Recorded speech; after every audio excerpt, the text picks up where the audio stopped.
leading the way to study where Earth weather and space weather come together. NASA is on a mission that will determine the future of how we communicate every day on Earth.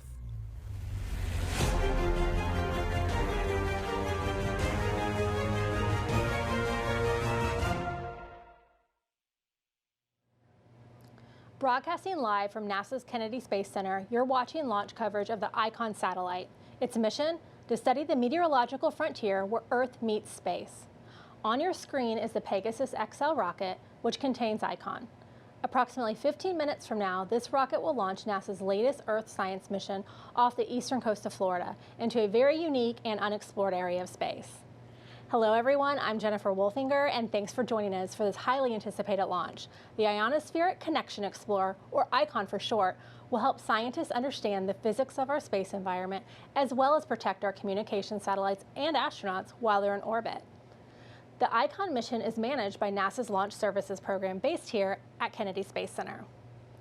What separates ICON from traditional rocket launches is that the Northrop Grumman Pegasus XL rocket will launch from the bottom of a Stargazer L-1011 airplane instead of a stationary launch pad. The Stargazer took off from Cape Canaveral Air Force Station about 45 minutes ago. You can see it there on your screen, with the Pegasus attached to its belly.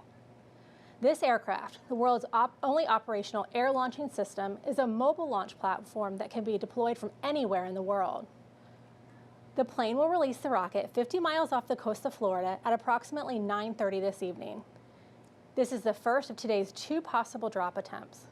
What you're seeing now is a bird's eye view of Stargazer's flight path. The path follows a long oval loop, also known as the racetrack. When the plane reaches a certain point on the path, the Stargazer will drop the Pegasus rocket. If the first attempt is a no-go, Stargazer will loop back to the sweet spot and make a second drop attempt by 10:55 p.m., which is when the launch window closes. Now here are a few more quick facts about the mission. Once ICON is launched and reaches 40,000 feet, it will be released in free fall for 5 seconds before its first stage rocket motor ignites. The launch sequence from drop to payload separation will take about 11.5 minutes. The Pegasus XL is over 57 feet long and weighs nearly 53,000 pounds. ICON weighs nearly 650 pounds, about as much as a vending machine. When in orbit, the satellite will travel at more than 4 miles per second. That's almost 30 times faster than a commercial airliner. ICON will study changes in the ionosphere where Earth's weather meets space weather. The satellite solar array is over 8 feet long and 2 feet wide, a little bigger than a common door. ICON will study the ionosphere for 2 years to provide a better understanding of this complex region of space. We are approximately 12 minutes from launch, so let's head over to the Mission Director Center where NASA's Joshua Santora and Malcolm Boston will give us a deeper look at this unique launch. Welcome, guys. Hey, thanks, Jennifer. Good evening to you and good evening to everyone out there watching us. We're coming live to you from Hangar AE at the Cape Canaveral Air Force Station on the east coast of Florida. And tonight, it's Pegasus Launch Control. That's right, Josh. Malcolm Boston here with NASA's Launch Services Program, ready to rock. Can you give us a little update on kind of how the countdown has gone tonight? Very smoothly. We worked a couple of adjustments, but no real issues, and we're ready to go. Want to be clear, what you're seeing actually there, that's the nose of the Pegasus. So that's a camera mounted to the bottom of the L-1011. So you're seeing the front edge of that. Obviously, it's nighttime here on the East Coast, so that's what's going on. The big story yesterday was the weather. Today, it is not nearly as big of a story. So we have a few things we're keeping an eye on. Their precipitation has been one of the biggest ones. We can't be flying through rain.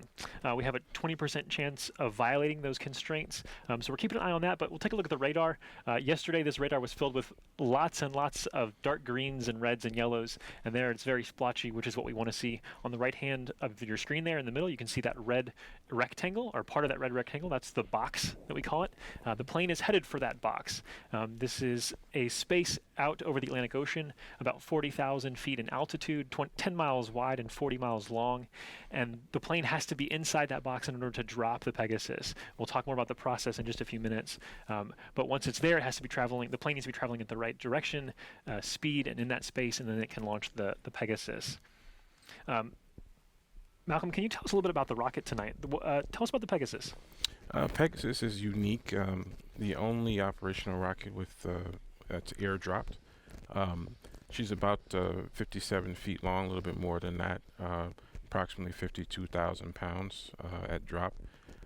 And this will be the 44th time she's been used to launch something in the Space Force. Yeah, we also had up on screen a minute ago, we had an image that had waypoints listed. We call this the racetrack. If you kind of see this, it kind of looks like a racetrack pattern. This is where the plane is actually flying. This is the path that it's flying. You can see there's a circle moving towards the PIP section, and that's the actual, the small one to the left of that is what's moving. That's the airplane. We're actually going to take a look now at a video of this past year. So for the past 11 months, we heard from our pre-launch broadcast a couple days ago that there were some major issues, not major issues, but just issues. We attempted to launch almost 11 months ago. Malcolm, what are we seeing happen here over the course of the past 11 months? Well, this is footage of Icon being pre-launch checked. At this moment, they're buttoning up to fit inside the payload fairing. But over the past 11 months, we've also had some other activity going on. One is troubleshooting and resolving the issue that scrubbed us out 11 months ago. And the second team has been working on just caretaking of the rocket itself and the spacecraft. Yeah, we had to fly it out to California. That's the facility where they can actually take the thing apart and really do what needs to be done. So this is them actually repacking the Pegasus on the L-1011 to fly it back out here to the East Coast. It arrived a couple weeks ago, so everybody is so anxious for this launch. Such a high level of confidence of everybody's done their homework, they've done their research, they've worked the challenges, they've all come to this place where they're comfortable and they're confident moving forward. We are actually tuning in. So I want to point out right now that our clock is a little bit off of what was anticipated. And part of that has to do with that we have a mobile launch platform. So we're a few seconds behind where we thought we would be. So currently our clock says we're looking at launch a little bit closer to 9:31. So we're kind of just feeling that out as we go. And that's largely dictated by the pilot's position. So ultimately, the clock is dictated by where he is because he has to be inside that box. So in just a minute, we're going to be listening in. We're going to have a couple polls coming up. But Malcolm, really quickly, can you tell us about the teams that are involved, the 4 teams involved tonight? Well, yeah, as you said, we have 4 teams. One is the air crew, 2 pilots, a flight engineer, and at least 2 launch panel operators. The second team is the Northrop Grumman engineering team monitoring Pegasus itself.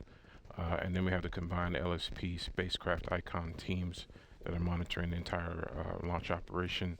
And our last team is our range safety provided to us by our colleagues at the 45th Wing.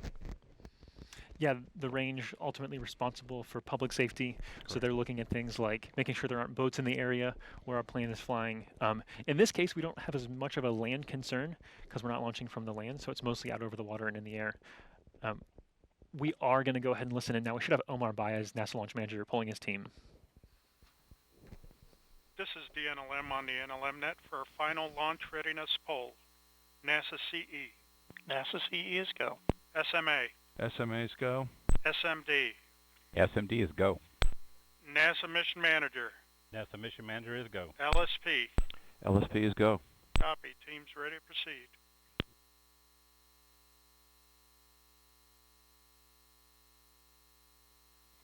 All right, so there you go. You had Omar, again, polling his team. So all go calls, that's what we want to hear. So he'll be reporting out to the launch conductor in just a minute. We're going to actually jump into a video of the last time we launched a Pegasus rocket. So this is the Cygnus mission. I think you said you actually got to work this mission. Can you tell us what we're seeing here? So right now we're seeing captive carrier. The pilot's heading for the drop box. Very shortly we'll see the Pegasus release from Stargazer, free fall for approximately 5 seconds, and then ignite the first stage engine. Pegasus is a 3-solid rocket motor, 3-stage vehicle. Each stage will burn for approximately 60 seconds. So there you go, that drop. Again, tonight we won't get to see this in that way because it's dark outside. So we hope to have something for you to be able to see. But again, it's the nature of launching in the middle of the night. And that's okay. again, we're headed towards that box, and like I mentioned, that clock is jumping around a little bit on us. That's okay. We're just rolling with the punches here. We're just under 6 minutes now, according to the official clock that we're looking at. And so coming up in just a minute, we'll hear Adam Lewis, the launch conductor for Northrop Grumman. He's going to be polling all of the teams to make sure everybody's in a good position. Again, our pilot headed for this box, this fictitious line drawn out over the Atlantic Ocean, 40,000 feet in the air, 10 miles wide, 40 miles long. And so as the pilot approaches there, he will be able to ultimately make that call. And we'll talk about kind of his role. He's got a pretty fun role, and in my opinion, it's a fun role for tonight. But let's go ahead. We're going to actually listen in now. Again, this will be Adam Lewis. You hear on screen. You see the current location, so you can see that red dashed rectangle there to the right.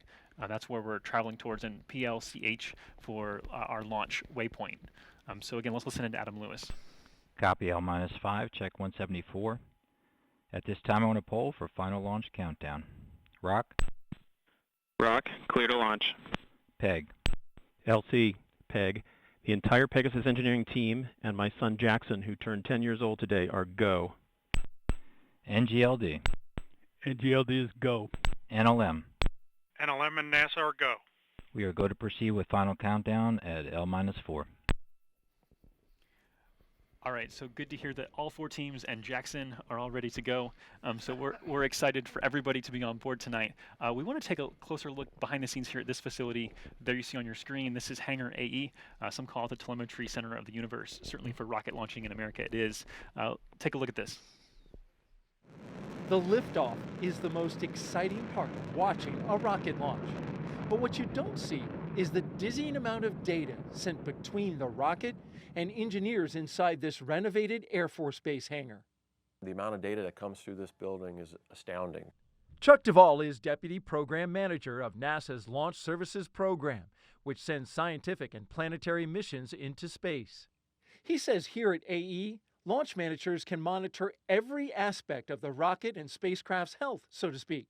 Hundreds of thousands of measurements, called telemetry, are displayed on computers in real time. But it hasn't always been so high-tech. 20 years ago, machines scribbled rocket telemetry on paper. Lots of paper. This record would get to be this thick, and it'd be my job as a co-op student to go upstairs and roll that record out. Hundreds of feet long. Yep. Today, rocket telemetry is far more visual and complex.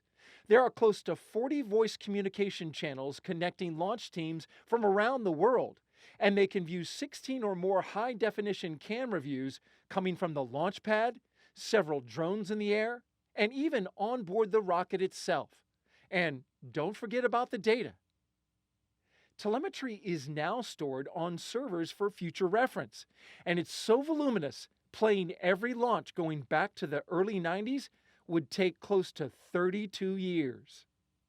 As the chief of telemetry and communications at Hangar AE, Reed DeVerde's group processes and distributes the data to the launch teams. And he says Hangar AE can now handle launching 5 different rockets at the same time, thanks to a multi-million-dollar upgrade. All right, so a really neat look at the facility that we're being hosted in. I wanted to get back to the pilot tonight. Malcolm, can you talk about his role in this whole thing? Well, the pilot's busy. He's not only transporting Pegasus and Icon to the drop box, but he's also responsible for Stargazer and his crew on board. And so he's going to be monitoring everything right down to the last second, right down to release, and actually making the final decision on when exactly to drop Pegasus. So he's a very busy man and monitoring a lot of data. So we mentioned that our clock is moving a little bit based on the position of the plane, but also the pilot, if I understand correctly, he ultimately, like you say, he has to choose the right moment when he knows that things are safe for his crew. So again, even more reality of this clock is almost a suggestion for tonight. There's lots of things that are paced off of this, and we work to this, but lots of important things going on.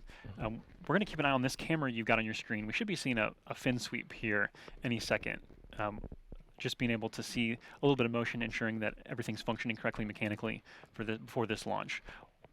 I'm going to let you listen in now and enjoy the last few minutes. Got negative comm.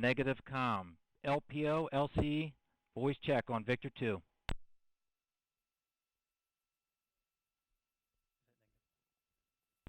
And LPO, LC on 133.8. So it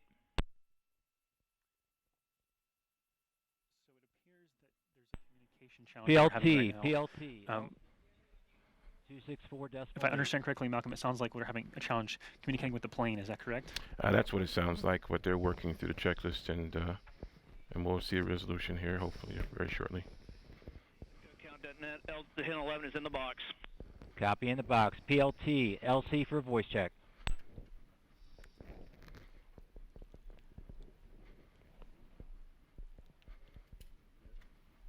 And launch team, we're going to abort, proceed to the abort checklist. Okay, so we just heard an abort called, so I'm sure that the teams are going to take a minute and evaluate what's going on here. We're going to just stand by. We're going to try and gather some data really quickly before we speak too soon. I know that there is the potential that we could travel a racetrack pattern to kind of recycle and attempt a second drop tonight. I don't know if that's going to happen or not. We're going to, again, get back to you in just a minute.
Roger that.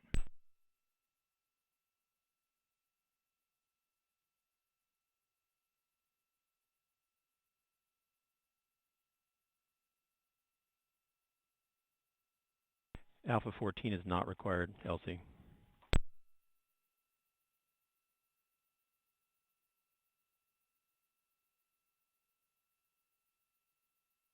Coming back to you live from Hangar AE here at the Cape Canaveral Air Force Station. So we just checked in with the assistant launch manager for today, and we're getting word that we are going to racetrack. Okay. So they're still working towards confirming a time to launch. So again, there's a lot of things that have to happen in approximately 30 minutes on a nominal racetrack. That's about how long it takes to get around and make it back to the box. So that's great news. So obviously it's nice to have the capacity to be able to cycle through and do this again.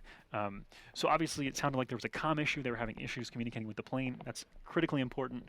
And so we actually, I think we're going to go ahead and pass it back over to Jennifer in the studio and get a little bit more information from her about the science of ICON and the instruments on board. Jennifer? Thanks, Joshua. While we wait for a launch update, let's learn a little bit more about the dynamic zone of our atmosphere that ICON will be studying.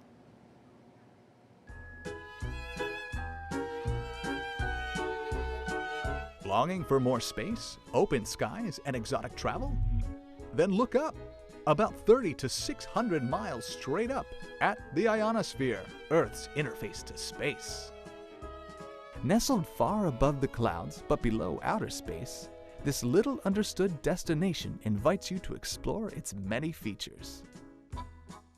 Experience both the weather from Earth and the weather from space. Marvel at the ballet of radio waves and navigation signals, like GPS, leaping through this particle paradise. Sit back, relax, and take in the aurora, some satellites, and the International Space Station as they sail by. And you'll want your camera handy for one of the region's signature features, bright and colorful air glow. This daily show is made possible by the ionosphere's own swarming charged particles, because that's what the ionosphere is. It's all charged particles. During the day, enjoy the sea of particles, freshly energized by the sun. As the sun sets, this particle party relaxes and the air glow thins. Our quieter nightlife lets you gaze into clearer skies. The ionosphere is in constant motion, an amazing effect of space weather. Don't miss when solar storms rain down. The storm separates the particles even more, making this colorful region delightfully more dense in some places and stunningly sparse in others. And don't forget about storms from Earth below. Your weather from back home also stirs up this one-of-a-kind destination. Experience the unique beauty of every season, as changes in Earth's atmosphere, daily and annually, can create pressure waves, changing the ionosphere's shape and density. Venture to the equator, where our particles are packed in lush and thick. Cruise along a magnetic field line and see how the ionosphere's charged material also interacts with Earth's own magnetic field. Don't miss the superhighway of particles zipping out to space and back down to the planet. This unpredictable parade of charged particles can help you unplug and unwind. This is because the crowd of particles can garble the radio and satellite communications from home. The ionosphere welcomes you to discover more about this little-known region. After all, once you've explored this interface to space, who knows how much farther you'll be able to go.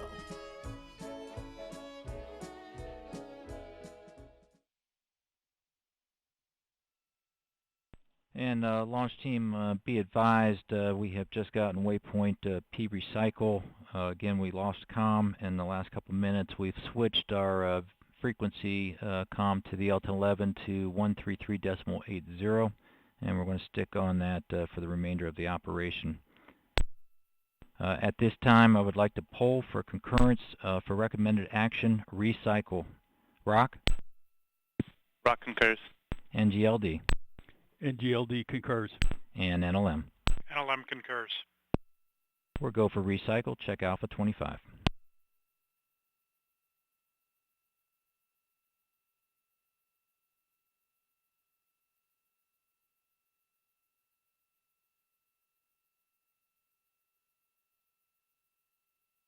Go for a recycle.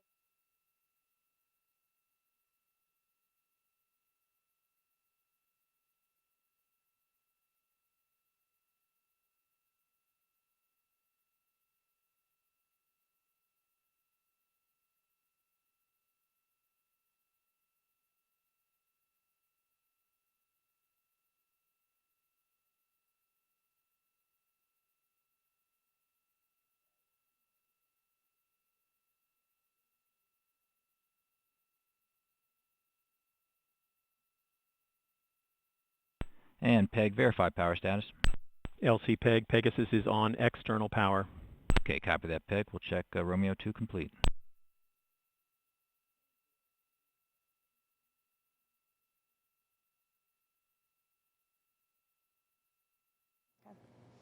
As you heard, we are go for another launch attempt and are waiting for a new T0. We'll provide an update shortly. NASA's Ed Chris Gersh caught up with an ICON principal investigator, Thomas Emmel, to find out why it's important to study the ionosphere. So Tom, why do we want to study the ionosphere? Well, that's a good question. So the ionosphere is the densest plasma in space between us and the sun. And that plasma has a number of effects on systems that we use every day. So the coolest part that I like about this particular mission is that you got to have an understanding not only of the Earth's weather, but also space weather, because they're really kind of combining, in between the ionosphere. I mean, that must be really difficult or a challenge for you to kind of understand the ionosphere. That's right. So space weather is a big topic, and when it stirs up the ionosphere, it's hard to maybe see other sources that are driving these changes in the ionosphere. But 95% of the time, space weather is pretty benign and quiet. We don't have a space hurricane every day. We do find that the conditions in the ionosphere are hard to predict anyway. we think that's probably because there's another mechanism driving the ionosphere, and we think it's the lower atmosphere, actually. So when you have these storms coming towards the Earth, and you'll be able to make better predictions, let's say for GPS, for communication systems, because sometimes those will kind of get out of whack, or they actually can get damaged during a strong storm. Well, there's three sort of effects, but some of the major effects are, like you said, are communications. Okay. Because the ionosphere can get stirred up and become very variable, and then we generally use it to bounce signals off of all the time for long-range communications, and that can be adversely affected. Then there's geopositioning, as you noted, so those users aren't bouncing signals off the ionosphere, they're trying to penetrate the ionosphere from GPS satellites. And those signals can become scrambled as well, and that can affect everyone from people who are trying to drive a combine with a GPS to airlines. And then the third users focused on space weather are power and utilities. So all those currents that the utilities are worried about are currents that are driven because there's current overhead in the ionosphere. So being able to predict that condition in the ionosphere is key for those power operators as well. Now, when we're talking about the ionosphere, what kind of range are we talking about in the atmosphere? So that's a good question. So in the daytime, the ionosphere is about 100 kilometers up, or 62 miles. That's where the plasma starts. And it goes all the way up to a big peak about 300 kilometers. The nighttime, the lower ionosphere sort of disappears, it recombines, the sun's not driving anymore, but the upper ionosphere just sits there. And that's what you use to bounce signals off of at nighttime. So it's easier to communicate at night That's right. than it is during the daytime. If you've listened to shortwave radio, you can get Radio Moscow or Radio Tehran in the middle of the night. You can't get that in the daytime. You can't get it in the daytime. Now, Tom, as the principal investigator of this mission, what is your ultimate question that you want to answer? What I want to understand is why the ionosphere is completely different one day to the next. And we've tried to model it. We don't have the measurements. You'd have to guess. And then maybe you're right or maybe you're wrong. Why is it doing that? So we've never had the data in the daytime and the complement of instruments at the same place at the same time to even approach that question. Thanks to our NASA Edge friends for joining us. Now we're going to check back in with the Mission Director Center for an update. Joshua, Malcolm?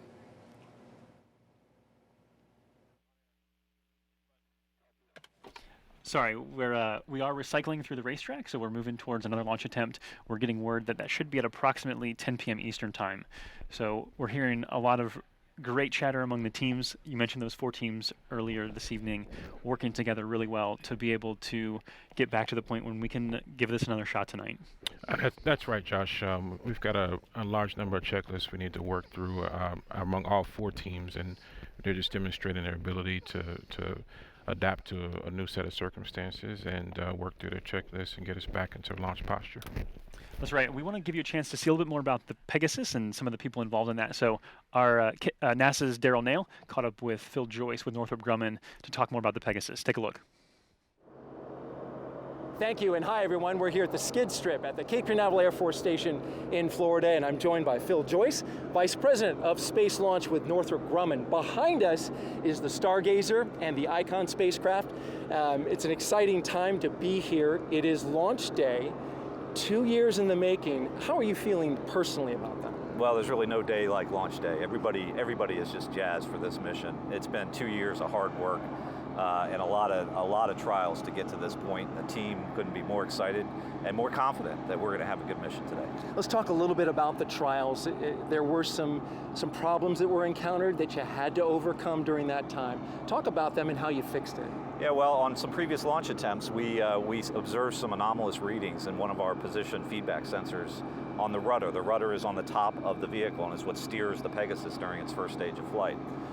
They were concerning enough to us and to NASA that we stood down and we did a very long and detailed investigation on the cause of those, determined what that cause was, made corrective actions, implemented those, and that got us to where we are today, ready to launch. And where we are is standing right in front of the spacecraft and the plane as well. And you can hear our audience, probably the hum of those generators in the background. They're playing a key role ever since it got here and all the way up until launch day. It helps protect the spacecraft. How does it do that? Well, what you're looking at back there is our launch pad. The L-1011 is a flying launch pad as well as the first stage of our rocket. And those generators are required to operate those L-1011 systems like any normal commercial aircraft, but also to protect the spacecraft environment inside of the Pegasus fairing. This particular spacecraft, the Icon spacecraft, is very sensitive to contamination. And the systems that you hear in the background are providing a clean source of temperature-controlled air to that spacecraft so that we can ensure we have a great mission. And I hear it's 65 degrees. I'd like some of that controlled air on me, right? Yeah, it's a little warm out here. It's a warm October day here in Florida. What are you looking most forward to, and where will you watch the launch? Well, of course, we're always looking for a successful launch and a happy customer. That's what we're here for. I'll be in mission control with the rest of the Pegasus team, doing the countdown and being part of all of this. Bill, thanks for joining us. We appreciate Thank it. you. We'll send it back to you in the studio. All right, so we still are live. You're now looking at the engine end of, or the motor end of the Pegasus rocket. So this is a camera mounted to the bottom of the L-1011. So Malcolm, I wanted to ask you, just thinking about the Pegasus, obviously we're doing a lot of work in the sky right now. What kind of things have to be done in preparation for this launch on the ground or in the sky? Well, on the ground, starting with on the ground, we need to verify that the components of the system are responding to commands. So for a ground test, we'll move the elevons with external power and communication capability, as well as ECS, verifying we can control the environment around the spacecraft. In the air, we will be verifying the hook release mechanism just to make sure that it's fully charged and ready to release Pegasus on command. Just as an example, and then obviously we are also coordinating comm channels and things of that nature. So all 4 teams are busy right now. Yeah, it makes a ton of sense. Right now, again, we mentioned that because of just the speed of the plane, whether it be headwinds or tailwinds, we're now trending towards about a 10:01 estimated time to be inside the box. Again, that box being this space over the Atlantic Ocean, 40,000 feet off the ground, 10 miles wide, 40 miles long. So we're moving towards that. We want to actually show you a little bit more about the Pegasus and this launch in particular. So we've done a number of what we call T0 videos. Essentially, this is a series we've done with Launch Services Program missions, where it kind of takes an in-depth look at missions and kind of what all is involved. So take a look at this. This is essentially part 1, because part 2 will be obviously part of the launch. Where does Earth's atmosphere end and space begin? In a mysterious region of space, scientists call the ionosphere, a volatile place, where terrestrial weather from below meets space weather from above. It's also where our astronauts and critical space assets orbit. Without a proper understanding of this dynamic region in space, the technology and communication we rely so heavily upon could be at risk.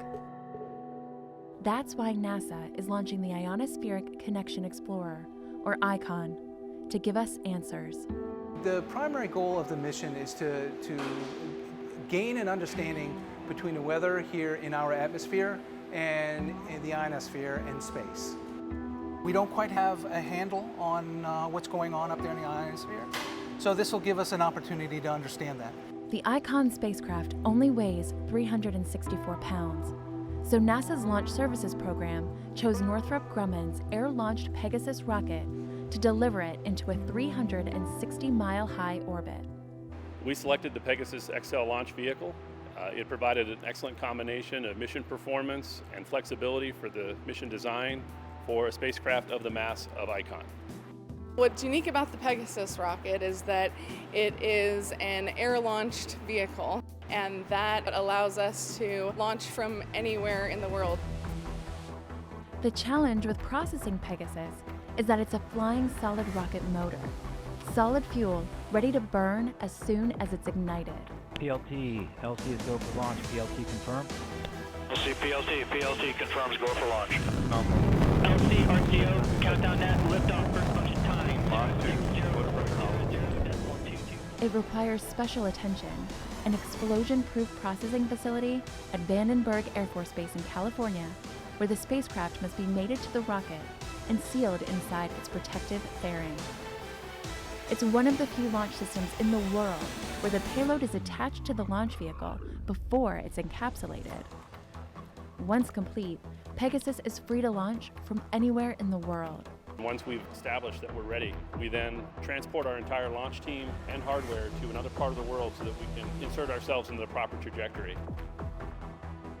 But to get there, Pegasus still needs to be strapped to the belly of the L-1011 Stargazer. Strapping 55,000 pounds of solid rocket fuel to the bottom of an airplane is tricky, but these rocket scientists and engineers are up to the task. Once Icon and Pegasus are locked and loaded, then it's up to the pilots to fly the Stargazer into its drop zone.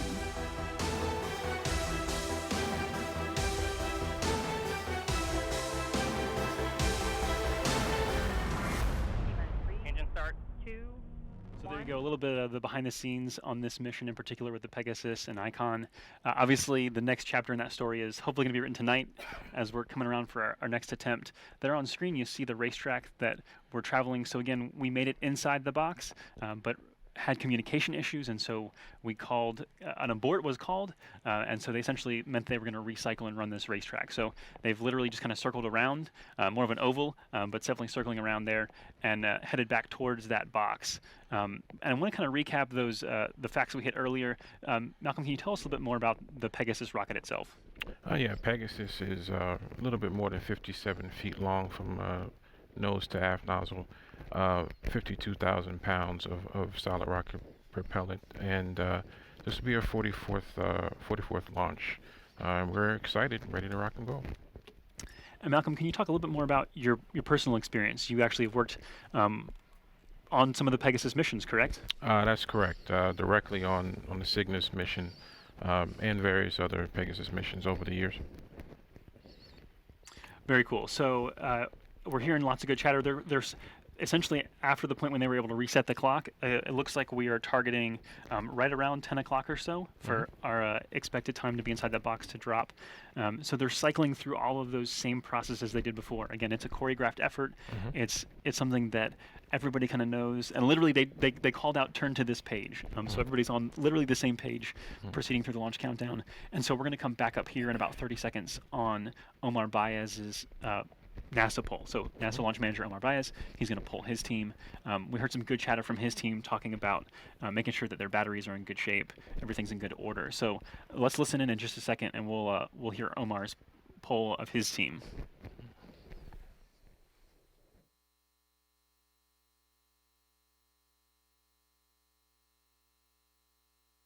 And RCO, if we can get a reset of the clock at the L-7 minute call from the PLT. RCO here, copy. And this is DNLM with our Delta final launch readiness poll. NASA CE. NASA CE is go. SMA. SMA is go. SMD. SMD is go. NASA Mission Manager. NASA Mission Manager go. LSP. LSP is go. Copy. NASA team's ready.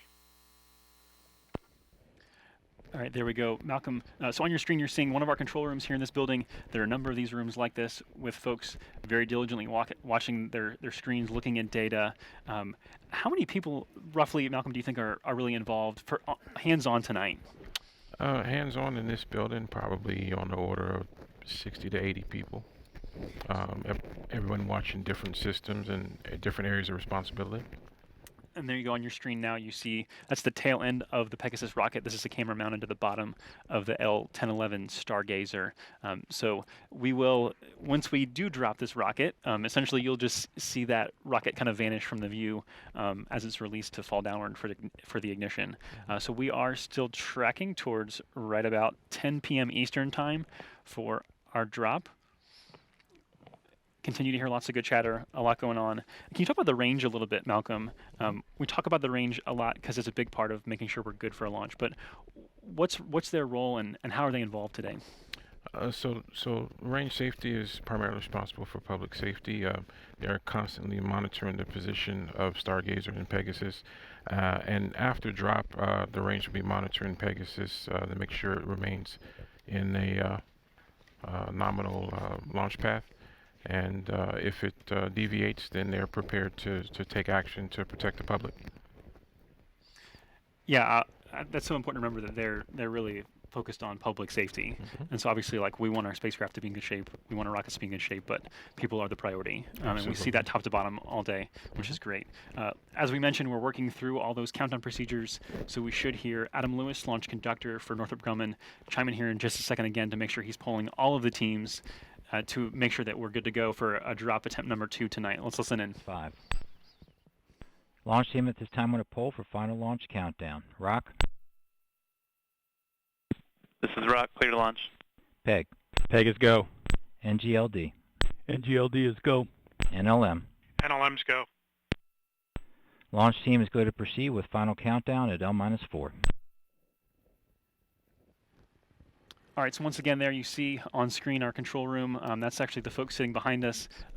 Always happy to be hosted here in this space. Malcolm, I wanted to see actually if you could speak to the rocket a little bit. Because it's nighttime, you don't get a great chance to see this rocket and all that's involved there, but we have this expanded view of the Pegasus. We want to show you this on your left-hand side there. Can you tell us about some of the elements of this rocket? Well, right off the bat, you'll see we have 3 stages, all solid fuel. And the most interesting piece is the first stage with the composite wing and the 3 fins, 2 elevons and 1 rudder. And these are used somewhat uniquely in the industry right now to steer the vehicle during first stage burn. We'll separate at the end of stage 1 burn, ignite second stage, and release the fairing. Burn for approximately another minute. Separate stage 2 from stage 3 and ignite stage 3. So again, we're continuing to proceed through the countdown, hearing lots of good chatter, calls for moves to internal power, ensuring all the systems are communicating well. There again on screen, you see the back end of the Pegasus rocket, still targeting right around 10 o'clock for our expected drop time. I want to put up the racetrack again, just to again kind of show you where this plane is, flying very intentionally out there around the Atlantic Ocean. You can see the drop point is roughly 50 miles off the coast here. So there's 2 circles where you see PTRN. The smaller one is moving through the larger one. That smaller one indicates that's the plane's location. So we're getting very close to that drop box. Again, 40,000 feet off the ground, 10 miles wide, 40 miles long. And so proceeding towards that, we're going to be hearing these same calls again and again, which is great. Like these are all really important parts of the equation here. You've gotten to sit on console before, correct, Malcolm? That's correct. Can you talk about kind of the experience? Like, what's that like? Especially in a situation like this where you're recycling and there's a lot going on really fast. What's that feel like? Well, it feels tense. You're watching your data. You're in an off-nominal situation already because you've aborted. But you're watching your system and reporting out. You're listening for the calming voice of the chief engineer or the launch conductor, and making sure that you're prepared to report out your subsystem status. So once you're in that situation, you really focus on all the practice sessions that you've had and making sure that you're ready to rock and roll. Yeah, obviously, our job there's definitely pressure here, but certainly it's different when you're back there because you're the ones making sure that this rocket's going to be safe and the spacecraft is going to get where it needs to be. Absolutely. There's people that have invested years of their lives, if not entire careers, on these science missions. So we're proud to be a part of this process. As we near our dropping point again, can you recap again for us the role of the pilot tonight? So the role of the pilot is he's watching and flying his plane first of all, and he's also transporting Pegasus to the drop box, and will be responsible for a final decision to release the vehicle and begin the powered flight for segment of our night tonight. Sure. Let's see if we can toss up the tail end of that rocket again. I'm hoping that we might be able to catch. They do a fin sweep to make sure that mechanically things are working well. This is about the last time through the track that we lost communication, so definitely very anxious moments here. Again, in this final minute or so, still targeting about at 10 o'clock. I'm going to let you listen in and just kind of enjoy what's happening around us.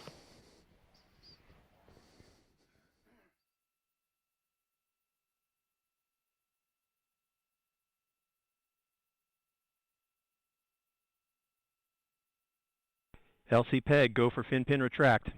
LPO, go for fin pin retract and fin sweep.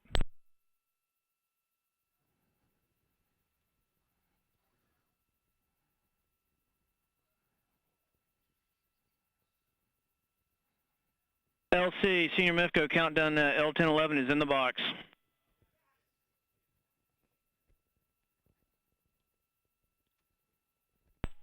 Heading and ground speed are green. LC Peg. Peg is go for launch. LC is go for launch. PLT confirm.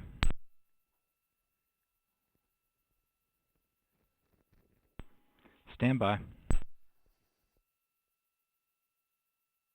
And drop on my mark. 3, 2, 1, drop.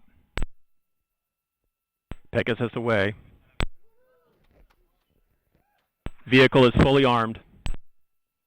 Stage 1 ignition has been confirmed. Launching Icon to explore and unlock the mysteries of the weather where Earth meets space. Through transonic. Power buses remain strong. Stage 1 fin actuator system is operating nominally and controlling the aerodynamic flight of the vehicle. Coming up on 30 seconds into the Icon mission.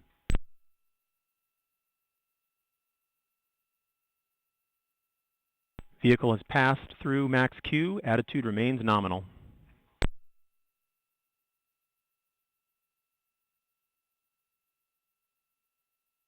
All power buses nominal. All vehicle subsystems are operating as expected.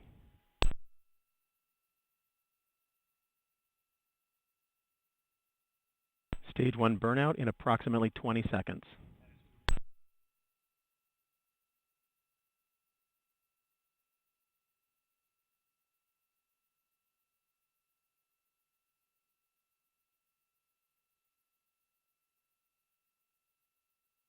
Stage 1 has burned out. Attitude and the flight path are nominal.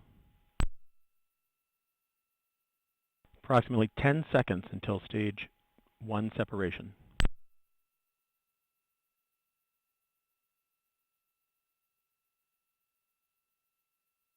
Stage 1 separation confirmed. Stage 2 ignition has been confirmed and attitude is nominal. Stage 2 TVC is operating as expected to control the flight of the vehicle.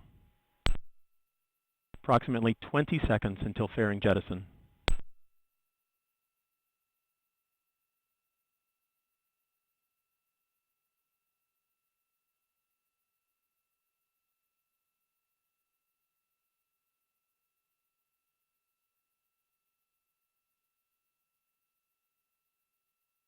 Fairing deployment has been confirmed.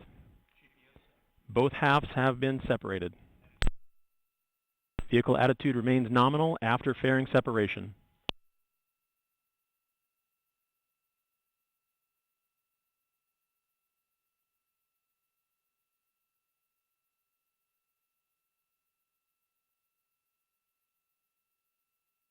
Power buses remain strong with excellent margin. Stage 2 motor burnout. Attitude remains nominal. At this point in the mission, the vehicle enters a long ballistic coast phase as it gains altitude, waiting for the proper time to ignite the Stage 3 motor. Good telemetry with S-band on Stage 3.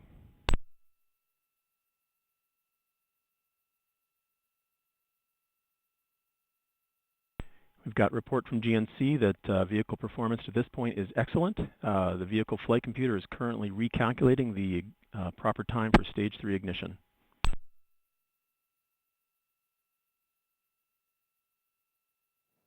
All right, so there we go. What you're seeing right now is actually an infrared camera that's based here at the Kennedy Space Center, and it's been able to track that. We didn't show you this earlier because there were clouds in the way. So as the rocket flew up above the clouds, we were able to get a picture of it. So we could even see the payload fairing separate and come off. So it is a really, really pretty night out. It's nice and beautiful, hearing lots of nominal calls, which is what we want to hear. I want to talk a little bit about Icon now, because as Pegasus will round out its job soon, Icon really does become the star of the show. So a few things. It has about the size and mass of a home refrigerator. It's deployed to about 27-degree inclination at 360 miles in altitude. So that's a little bit higher than the space station as far as its altitude is concerned. And the inclination is especially noteworthy because a lot of these kinds of science missions will have polar orbits, will then move from north to south pole. This one is flying much more equatorially. and it's going to be traveling at over 4 miles a second when it reaches its orbit. That's one orbit every 97 minutes, so roughly 16 orbits every day. That's the same speed just about as flying from Los Angeles to New York in about 12 minutes. So this thing is moving very quickly. I'm very excited for this.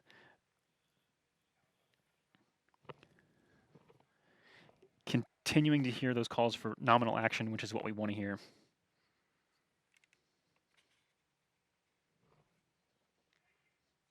I want to go ahead and actually toss this to an overview of the ICON mission in general. So go ahead and take a look now about this, some more about the science of ICON. Up past the clouds, past the stratosphere, and even farther, some 60 to 600 miles above Earth, our atmosphere slowly gives way to space. This region, the ionosphere, is home to the aurora, but is also increasingly a key part of the human domain. It houses not only astronauts, but radio signals used to guide airplanes and ships, and many satellites. And yet, the ionosphere is not well understood. To explore this area of near-Earth space, NASA and UC Berkeley built the Ionospheric Connection Explorer, or ICON. ICON's task is to help us understand just what causes the constant changes we see in the ionosphere. The more we understand, the more we can protect our assets in space. From a position close to Earth, ICON samples variations in the ionosphere over the course of hours, days, and seasons. The mission will investigate how the ionosphere reacts to our planet's weather rising up from below, as well as space weather from above. A key set of the mission's observations focus on the most eye-catching phenomena visible in the ionosphere: airglow, colorful bands of plasma caused by solar radiation. ICON will use specialized technology to track how this plasma is moving through the ionosphere. As ICON learns more about the relationship linking Earth's atmosphere and the space environment, the information will help improve the ability to predict conditions in the ionosphere. One more important step in protecting ourselves as we venture farther and farther from home.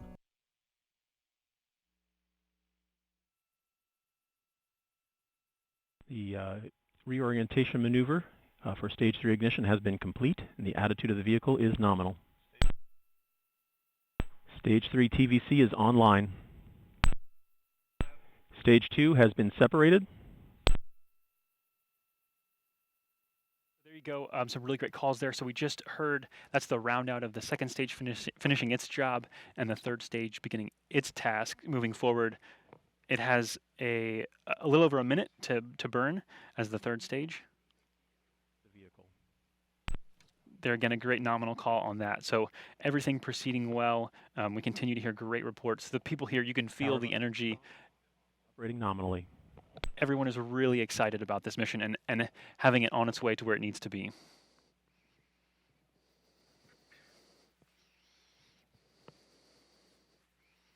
Vehicle attitude remains nominal.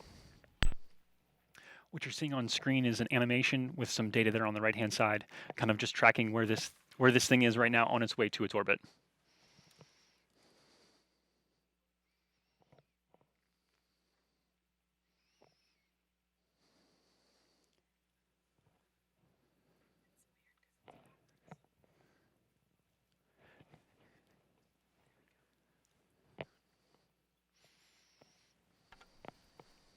Vehicle is now in orbit.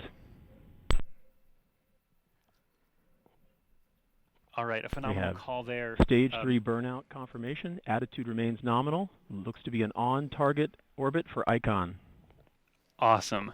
I'm joined now by Allison Powers, Pegasus business manager for Northrop Grumman. How does that feel to hear that call of we're in orbit? Wonderful. We made it. We did It's a great feeling. It's been a long time, but it's great. Can you tell us a little bit about your role for Pegasus? Yeah, I'm the business manager for Pegasus, which includes finance, new business opportunities, and just program control kind of roles. Sure, that's great. So can you characterize kind of how has today's launch gone so far? Well, one of our favorite words, as you mentioned, is using, that we use during launch is nominal.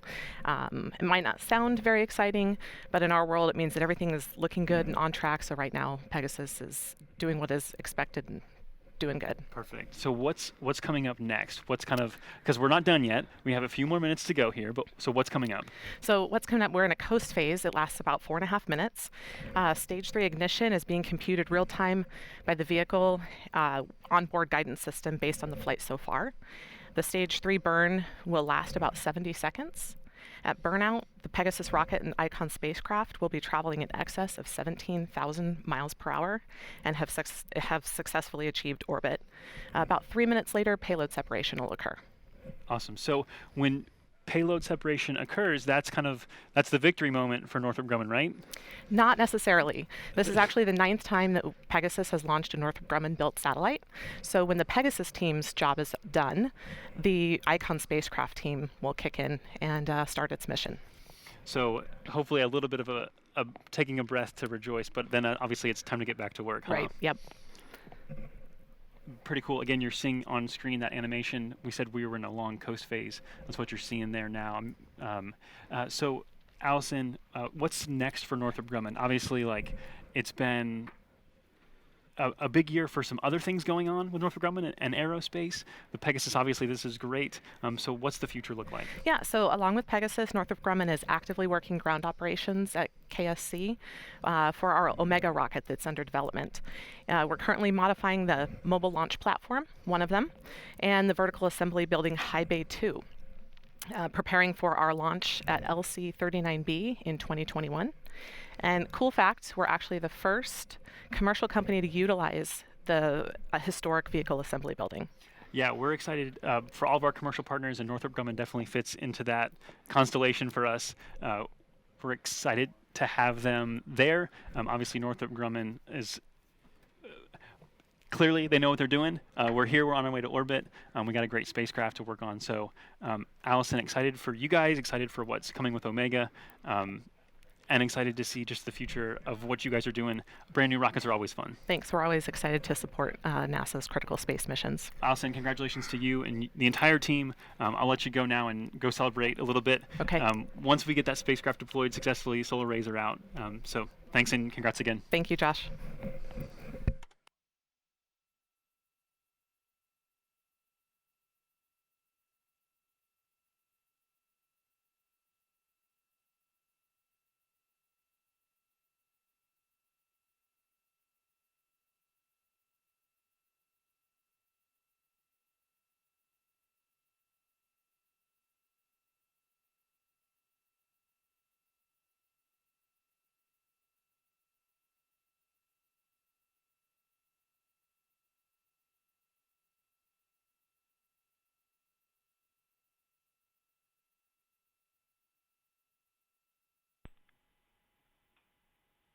Still no telemetry in the center.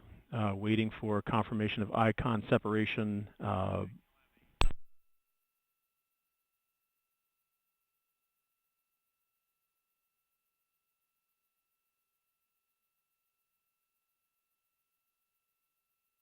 I'm now joined by Steve Krein, Vice President of Civil and Commercial Satellites for Northrop Grumman. Steve, how you feeling? Oh, feeling great. So far, so good. Everything, to use Allison's terminology, is nominal. So we're excited about that. And we're getting very close to separation of the what we call the observatory, which is the space vehicle built by Northrop Grumman, and the 4-instrument suite. So it's interesting. At launch, the observatory, there's a lot of inhibits that are actually enabled. We have inhibits on the, all the instruments are off. We have the main attitude control system, the reaction wheels, torque bars, all the solar array release mechanisms, solar array drive, and all the transmitters are in inhibit. So we don't have any anomalous deployments or any spurious signals during the launch campaign. But at separation, then an autonomous sequence begins, and the transmitters actually start about 10 seconds after separation. We'll actually communicate with the TDRS network and start giving us telemetry. So we're looking forward to that. It's about to happen, and Cross your fingers. All's nominal. Yeah, it is kind of that. It feels like a cross your fingers moment, but ultimately, like, you guys are really experienced. You know what you're doing. So, yeah, I'm sure again with the last year and kind of the work that's been done, you guys have a high level of confidence that things will turn on like they should. Yeah, exactly, and that's a very good point. You know, that we had a longer delay than we would have liked before the launch, but we did go through a very I'll say very controlled and very disciplined recertification process. It's called comprehensive performance testing, where we exercise all the elements on the spacecraft and then did a full solar array deployment just to make sure that there'd be no issues when we came to this critical moment, which we're about to come upon. So again, a very high level of confidence, and all is nominal. Awesome. And so, will you play an active role going forward in the science, as far as Northrop Grumman's concerned? Well, certainly we'll be involved. We have a team right now out at the University of California, Berkeley, at the Mission Control Center to help with the initial certification. You know, following the release, you know, as I mentioned, the transmitter will begin being enabled. The reaction wheels then and the torque bars will be enabled, and the spacecraft will stabilize. And then about a minute after release and separation, the solar array will begin to deploy, and it's a 5-panel array. So it's you know, it takes a little bit of time. We want to make sure it's disciplined and controlled in its deployment. Sure. So it's about a 9-minute and 10-second deployment. But once that's out and rigidized and we acquire the sun, really the excitement for the day is over. And then we go into about a week-long process of just going through what I'll call the spacecraft bus certification to make sure everything's nominal, that everything's working as expected. And we fully anticipate that to be the case. And once that's done, then we'll start a 3-week period where the instruments are turned on in a sequential fashion. We verify that everything's nominal. And then finally, at about a month after separation, we start what's called science mode. And really that's, you know, the long-awaited period where we get the really high-value data back from the instrument and begin about a two-year process of really just collecting data and distributing to the science community to get the maximum utility for NASA, the science community, and for the nation. Yeah. Steve, obviously there's so appreciative of the technical work that you all do. Sure. Again, congratulations on what's happened so far. Again, we have a few minutes left, but I'm going to let you get out of here and go kind of watch this thing kind of unfurl itself and just enjoy it with your team. Thanks, Josh. It's a great moment, and look forward to mission success. Thank you very much. Yep.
All right, so we are listening closely for updates here as we proceed towards the solar array deployment. We're going to actually let you see a little bit more about the science and air glow.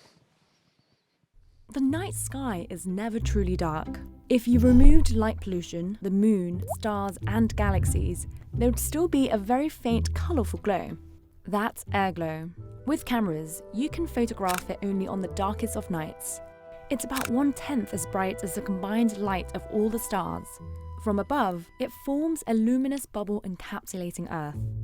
Appearing right at the interface to space, airglow holds clues to how our atmosphere affects weather in space, and how space weather affects humans on Earth. The bands of light span from 50 to 400 miles above Earth's surface. In the uppermost boundary of the atmosphere is the ionosphere. This is where our GPS signals and astronauts travel. What makes this region complicated is that it's constantly changing. It reacts to both energy emanating from the sun and weather near Earth's surface. And as the ionosphere fluctuates, so can conditions in near-Earth space where the space station lies. But spotting changes in the ionosphere is a lot like trying to watch the wind. You need a marker of some kind to see the invisible particles move past. And for that, we have airglow. These colourful lights reflect changes in the ionosphere, and this is due to the way it's formed. Our atmosphere consists mainly of nitrogen and oxygen, and small traces of other molecules. When these molecules reach the upper atmosphere, they're at the mercy of the sun. Ultraviolet radiation from sunlight excites them. They become energized and need to release that extra energy in some way. Atoms that remain energized long enough can emit that extra energy through light. In the lower atmosphere, we don't see as much light. The atmosphere there is dense. So when an atom becomes energized, there's a high chance it will bump into another atom and lose energy in that collision instead of emitting light. But as you travel further up, the atmosphere thins out. And like a game of dodgeball, the longer atoms stay untouched, the more time they have to emit a bright, colorful photon for us to see. That's why airglow is only seen in the upper atmosphere. But it can get even more complicated. Some collisions can produce light too. On the night side of Earth, green light is the brightest and occurs when oxygen atoms become excited through collisions with oxygen molecules. A variety of other complex reactions create red and blue light, as well as UV and infrared light that are invisible to the human eye. Each type of airglow contains information about the composition, temperature, and density of the upper atmosphere, all of which are key factors that can change dramatically and rapidly. So airglow turns out to be a fantastic proxy, illustrating not only how particles move through the ionosphere, but what kinds of particles even exist there, which is key information for helping us tease out how space and Earth's weather interconnect. And that's a great reason for NASA to study this beautiful phenomenon.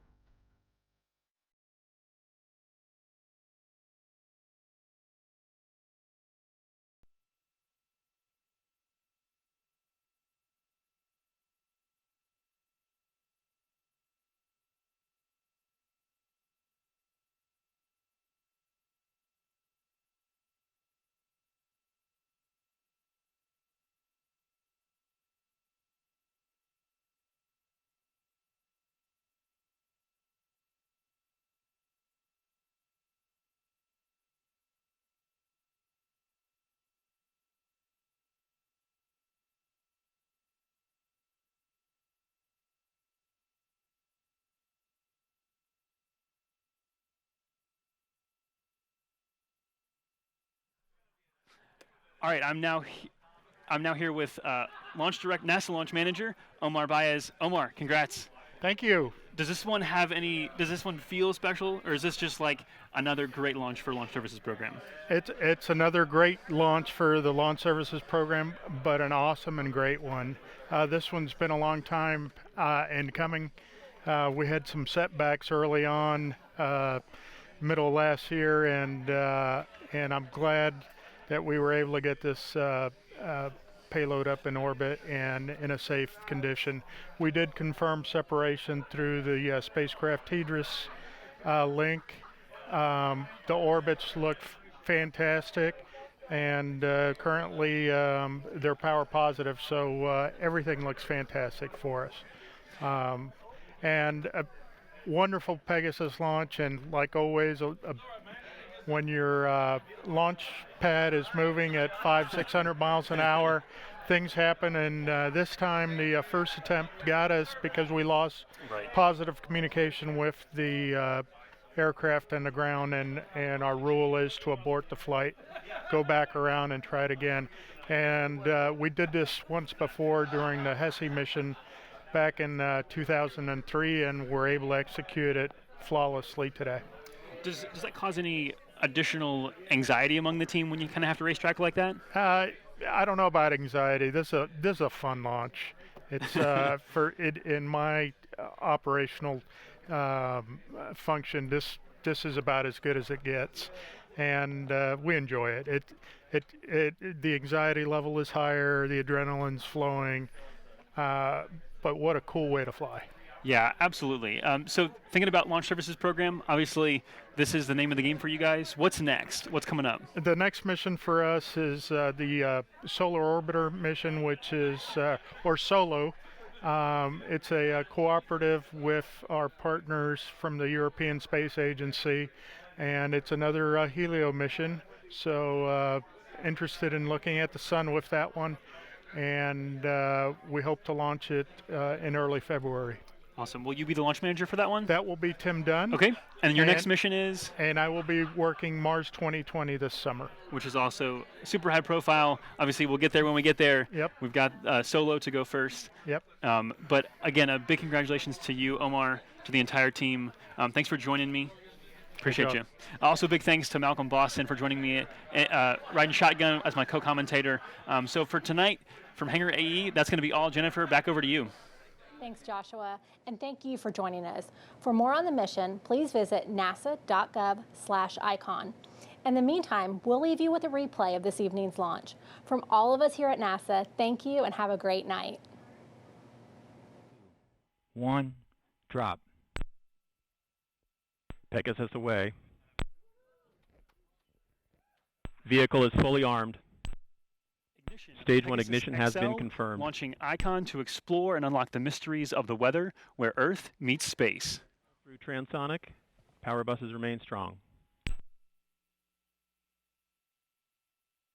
Stage 1 fin actuator system is operating nominally and controlling the aerodynamic flight of the vehicle. Coming up on 30 seconds into the Icon mission.